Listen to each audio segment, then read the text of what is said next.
Assalamu alaikum wa rahmatullahi wa barakatuh. Welcome to our today's show on the Mother Talks, and which is a series on parenting. And today it's going to be our second episode. And today, as always, I have a very special guest with me, who is my elder sister, Sister Ramla Luqman. So today we'll be talking about the parenting and the related issues. Some of very important questions that we'll be discussing today is going to be about the behavioral problems of the children and how we can deal with them, and what are the practical ways that Islam gives us and puts in front of us that we can solve our problems, okay? So before we go into the details, and I want to acknowledge this, that alhamdulillah, you've been parenting for like 7 years, and alhamdulillah, I've seen you in the house, and alhamdulillah, you've got a lot of control on your children. Not the youngest one, but you've got many, alhamdulillah. So the question that I want to pose to you, because we're doing this show on the Islamic ways of parenting, right? Yes. So my first of all question to you is, why do you think, in a very simple way for our audience, why do you think it's important that we need to adopt the Islamic ways of parenting? What difference does it have? What uniqueness does it have as compared to the other ways, like people adopt maybe psychological or some ways that people come up with themselves through experience or something like that? Right. Yes. So the Islamic way is the best way because Allah subhanahu wa ta'ala is our creator, and He has created all of us, and He knows what works best and what doesn't. Right. So He has sent down some guidelines and standards and rules for us to follow. And if we follow them, inshallah, we'll be successful in this world, in the worldly sphere. And if we follow them, we'll also be successful in the dini sphere, in the Islamic sphere as well. And we will earn Allah's pleasure in this way by following those rules. So not only will we be successful in this world, but also in the hereafter. So what I've understood from your point is that the reason why I think it's important is, first of all, because it's the way which because Allah subhanahu wa ta'ala has created us. Yes. He knows our nature.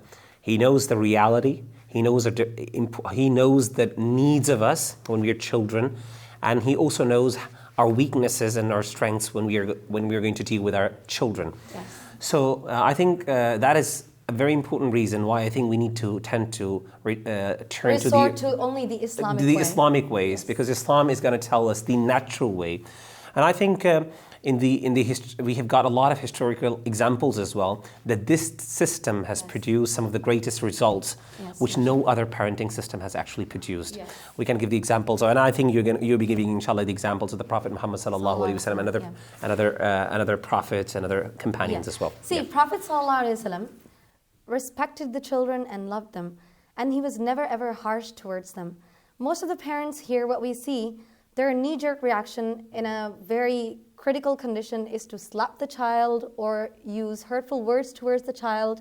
We want to avoid those. Okay. And we want to adopt a way that really, really works, that is gentle and soft, and that lets us connect with our children in an emotional way, so that they're brought up in a stable environment and successful human beings in their dealings. So what you were suggesting, and what I'm getting from your point, is that the Prophet ﷺ has given us the examples, he's given us the parables, he's given us the ideals, in fact, and we can follow those examples. And one of the key things that you've mentioned is the compassion and I think mercy, and attaching yourself with the children on emotional level, and not just having a kind of a autocratic style or a tyrannical style where you're going to be forcing. You're just going to be at your child's throat. Yeah, throat. You don't. We really need to avoid that situation, and that's really, really critical.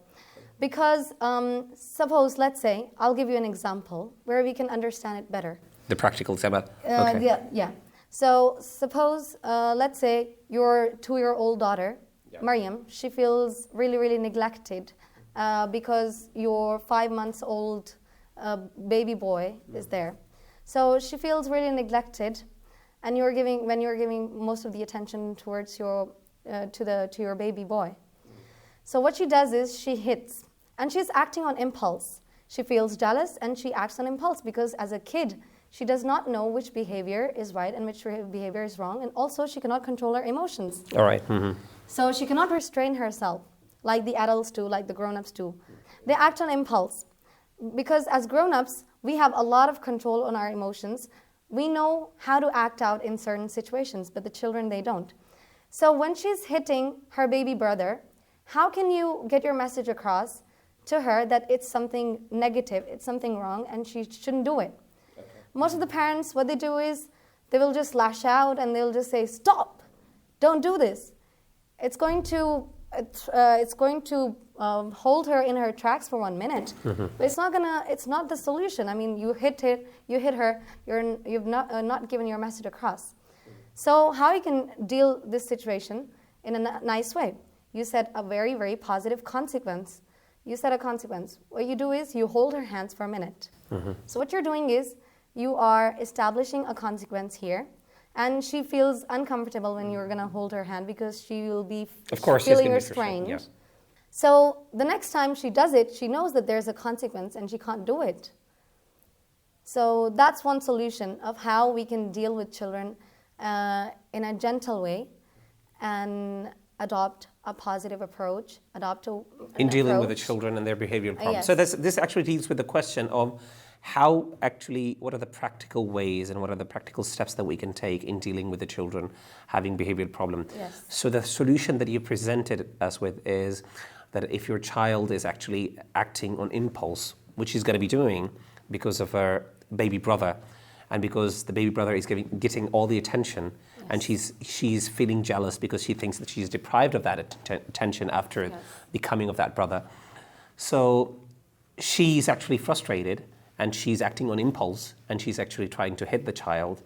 And you've got to deal with the situation. And of course, because the child is emotionally disturbed now, you cannot actually have a very aggression on her, because it's going to be, creating a very negative effect, because you're dealing a negative situation with a negative, response. With a negative approach or a negative response. So it's building up a lot of problems. Yeah. So you need to find a way. You need to find a way that works, and that also is not negative.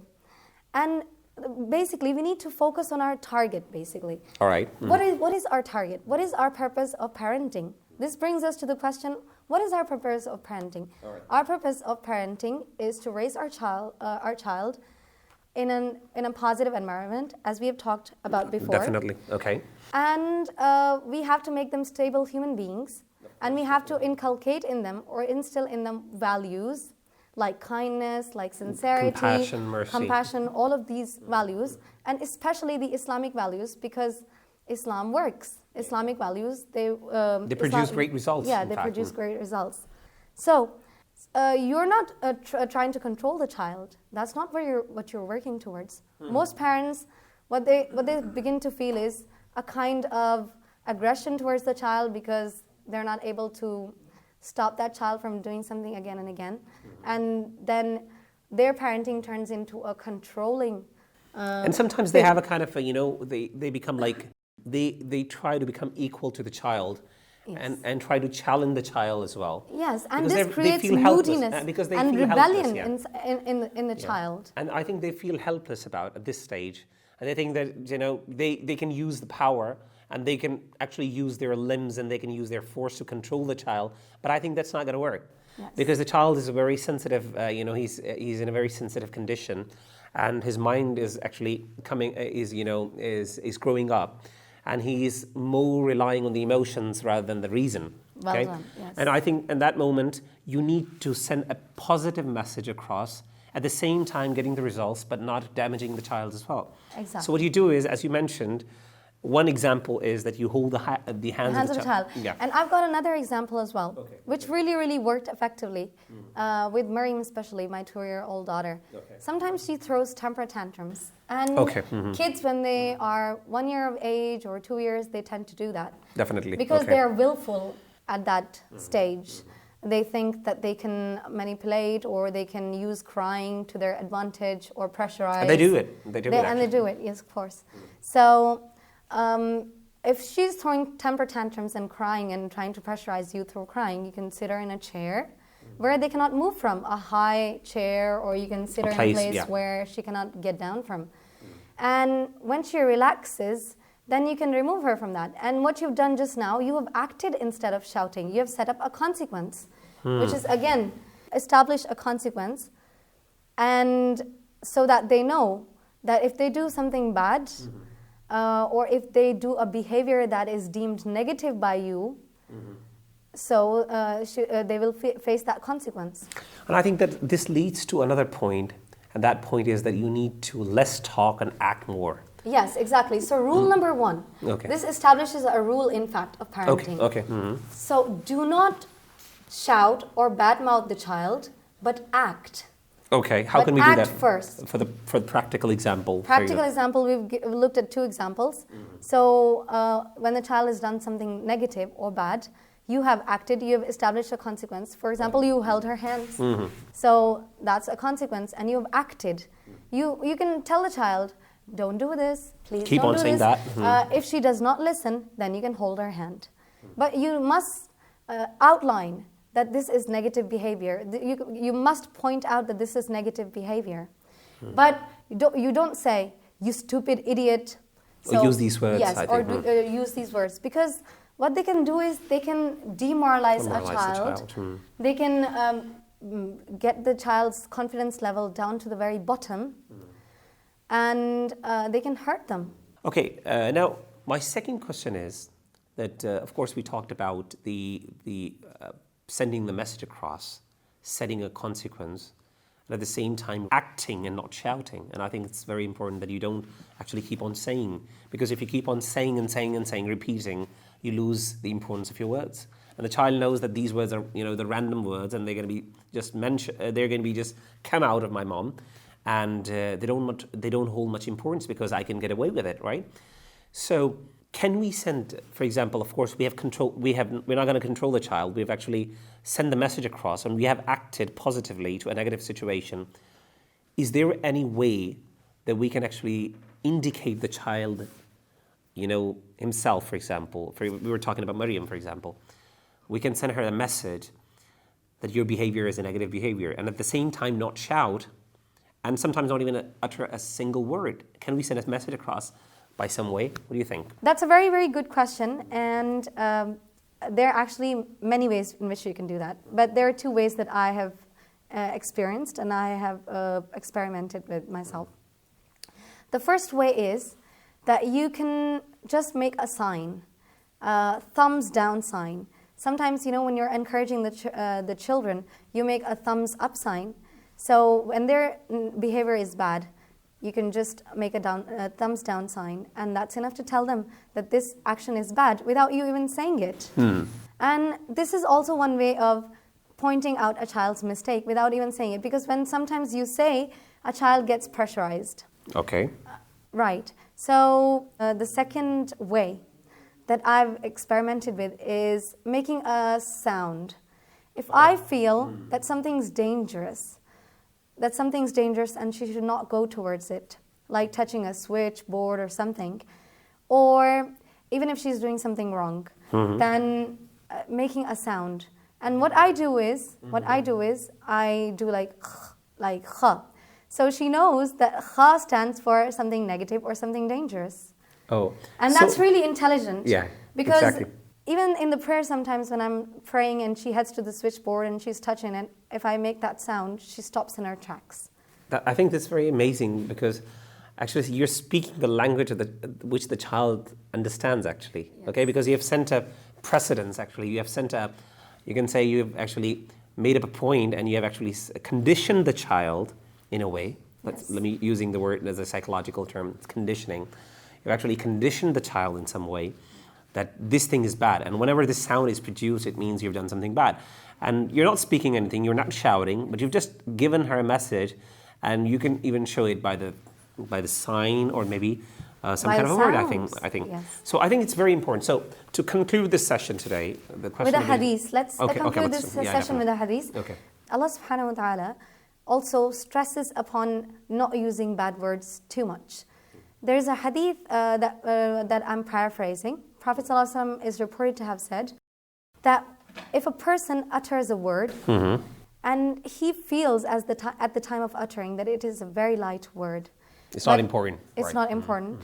But in front of Allah subhanahu wa ta'ala, it is so bad that just by uttering that word, a person falls deep down into the hell. And not just deep down. There are specific words mentioned in the hadith. As much deep down There's a as the distance distance between the east, and and the the west. Yes, subhanAllah. This is the hadith in Sahih al-Bukhari, I think. Yes. ينزل في النار أبعد ما بين المشرق والمغرب. So what we come up with, the conclusion, yes, which you're saying is that... So Allah subhanahu wa ta'ala will catch us not for our action. The action shouldn't be bad either. But He will also catch us for our words, birds, and I think it's very words. important that we need to be very careful about the words as well. So to conclude this whole session is, we talked about two things. First of all, we talked about the importance of the parenting ways, of the Islamic ways, in fact. What are the parenting? Why is it important that we need to adopt the parenting ways? Number one, because it's from the Creator, from Allah subhanahu wa ta'ala, who was created as He knows us. So naturally, the principles that He has given us and the guidelines, they're really realistic and they're important. And secondly, of course, because they have produced great results. And we have seen in history people like the Prophet ﷺ, that the children that were brought in front of the Prophet ﷺ, and the way the Muslims, they actually, their children, they grew up, and then they made a lot of contributions in different aspects of life. And then we talked about disciplining the child, for example, how to control the behavior. Not the control. I think the word control is not a good word. It's a little intimidating. Yeah, exactly. I think it's about how do we send a message across, and how do we raise our children, raise our child, bring them up in a stable and deal with environment, a behavioral problem that he is actually manifesting. So, and the best way that you've mentioned is that we need to act positively.